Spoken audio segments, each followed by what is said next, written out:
بسم اللہ الرحمن الرحیم۔ شیخ العرب والعجم عارف اللہ حضرت مولانا شاہ حکیم محمد اختر صاحب رحمۃ اللہ علیہ کی کتاب خزائن القرآن، قرآن کریم کے علوم و معارف کا مجموعہ، لطائف و معارف، سورہ فاتحہ۔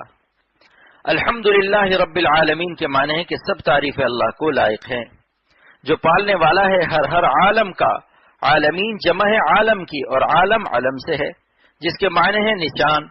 چونکہ عالم کا ذرہ ذرہ اللہ کے وجود کی نشانی ہے، ہر چیز اللہ کے وجود پر دلالت کرتی ہے، اس لیے اس کو عالم کہا جاتا ہے۔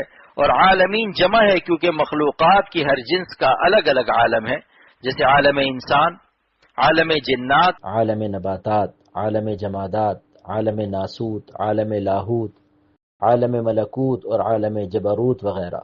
ہزاروں عالم ہے اور سارے عالموں کا پالنے والا اللہ ہے۔ عالم لاہوت پر ایک لطیفہ یاد آیا۔ ایک بدعتی پیر اپنے مریدوں پر روب جما رہا تھا کہ میں عالم لاہوت، عالم ملکوت اور عالم جبروت کی سیر کر رہا ہوں۔ اس مجلس میں ایک صحیح العقیدہ بزرگ بھی موجود تھے۔ ان سے اس پیر نے پوچھا کہ آپ کس عالم میں ہیں؟ انہوں نے کہا میں عالم کھاہوت میں رہتا ہوں، یعنی خوب کھاتا ہوں۔ یہ دراصل انہوں نے اس پر چوٹ کی، کیونکہ جعلی پیروں کا مقصد کھانا پینا اور پیسے بنانا ہے۔ خیر، یہ تو ایک لطیفے کی بات تھی۔ ایک مرتبہ حضرت موسیٰ علیہ السلام کو خیال ہوا کہ اللہ تعالیٰ سارے عالم کو کیسے پالتے ہیں۔ اللہ تعالیٰ نے فرمایا کہ موسیٰ سامنے جو پتھر کی چٹان ہے اس پر لاٹھی مارو۔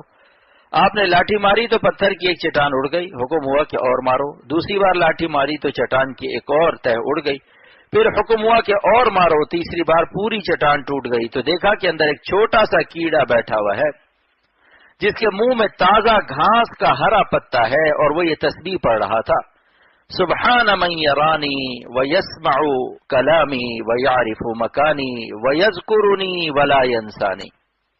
پاک ہے وہ اللہ جو مجھے دیکھ رہا ہے اور جو میری بات کو سن رہا ہے اور جو میرا گھر جانتا ہے اور جو مجھ کو رزق پہنچاتا ہے اور جو مجھ کو کبھی نہیں بھولتا۔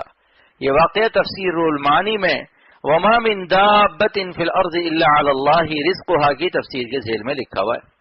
خدا تعالی ہمیں عمل کی توفیق عطا فرمائے۔